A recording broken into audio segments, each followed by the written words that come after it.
Hello friends, कैसे हैं आप? आई होप आप सभी अच्छे होंगे। चलिए आज की स्टोरी शुरू करते हैं। अगर ये आपके साथ रहेंगी तो आपका पूरा राज्य बर्बाद हो जाएगा।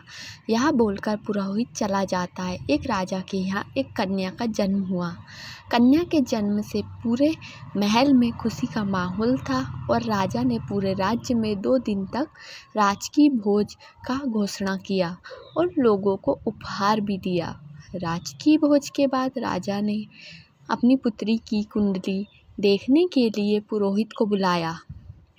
पुरोहित ने जब कन्या का कुंडली देखा तो चौंक गया, क्योंकि उसकी कुंडली में लिखा था, अगर यह किसी चीज़ को भी छू दे तो सोने का हो जाएगा। यह देखकर पुरोहित के मन में लालच आ गया। जब राजा ने पुरोहित से पूछा, इसके कुंडली में ऐसा क्या है जिसे देखकर आप चौंक गए?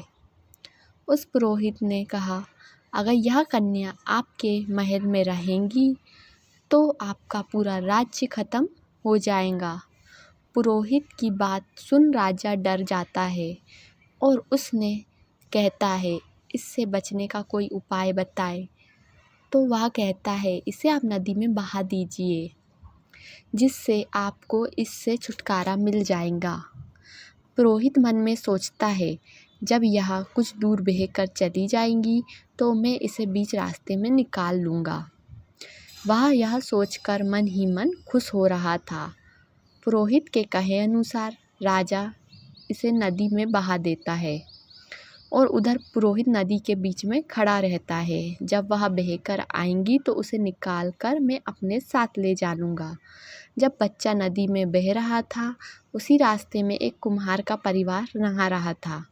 वह उस लड़की के बक्से को खोलकर देखते हैं तो उसमें उन्हें एक बच्ची दिखाई देती है, जिसे वह अपने साथ घर ले जाते हैं और उस बक्से में भालू के बच्चे को रख कर बहा देते हैं।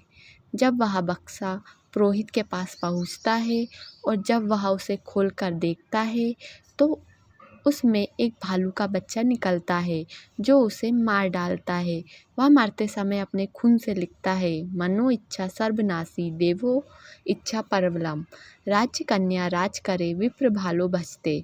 इस श्लोक का अर्थ है, हम आपको आगे बताएंगे।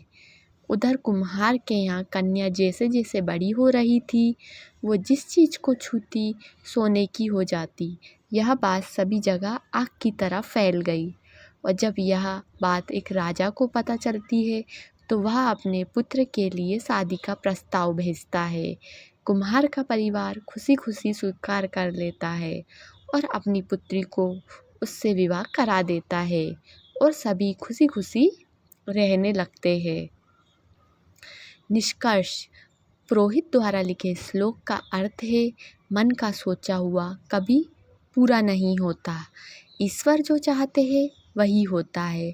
जैसे राजा की बेटी अंत में राजमहल में ही गई और जिसने उसे छल से पाने की कोशिश की, उसे भालू द्वारा मृत्यु प्राप्त हुआ।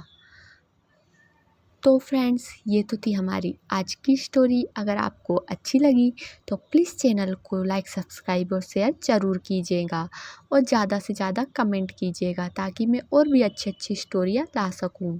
Thank you.